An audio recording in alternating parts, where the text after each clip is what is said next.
Here is part 15C and the final part of what I said in chapter 6 of gender and development in Nigeria.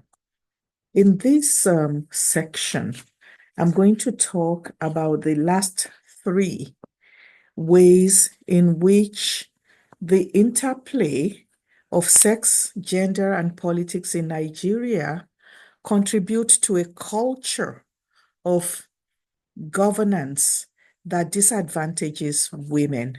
So I before now I talked about 7 ways, and now I'm going to talk about the 3 final ways.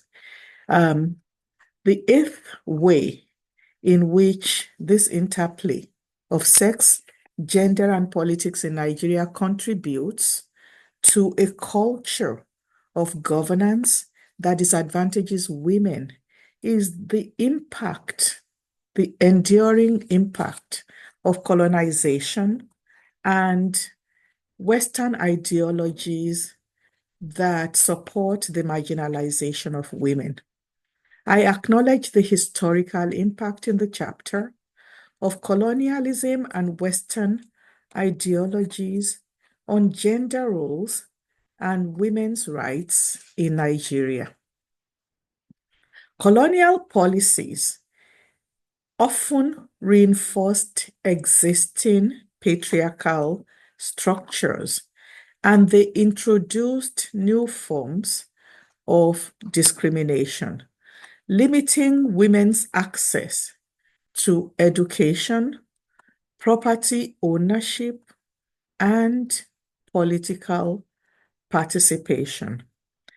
There's also a 9th way, which is tokenism.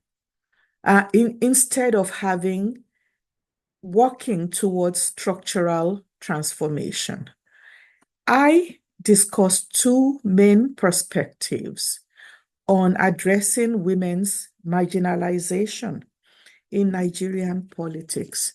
One approach focuses on achieving greater visibility for women in leadership positions, while the other approach advocates for comprehensive structural changes that address the root causes of gender inequality.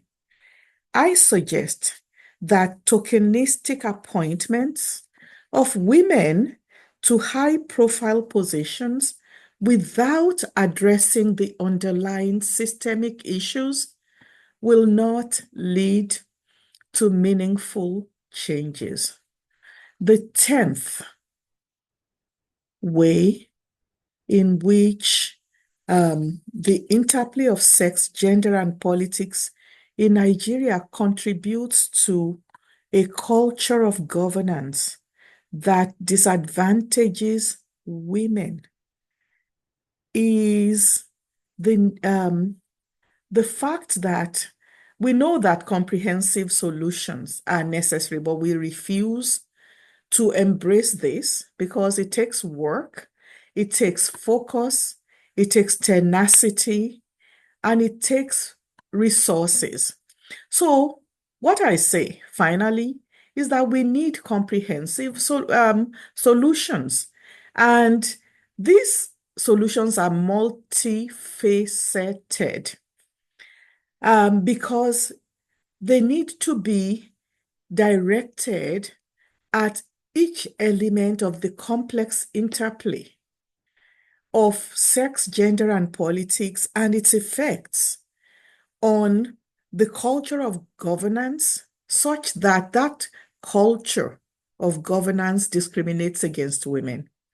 Okay, so the solutions must go beyond superficial measures and tackle the deep-rooted structural violence that perpetuates gender inequality.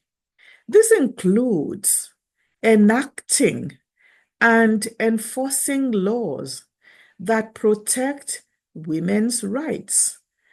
Also, promoting women's economic empowerment. In addition, challenging patriarchal norms. And there's also need to ensure greater accountability and transparency within the political system. In conclusion, the interplay of sex, gender, and politics in Nigeria has created a culture of governance that systematically disadvantages women. Dismantling this culture requires addressing the underlying structural violence, promoting women's economic and political empowerment, and fostering a more inclusive and equitable social and political system. So that's all I'll say about what I said in chapter 6 of Gender and Governance in Nigeria. Thank you.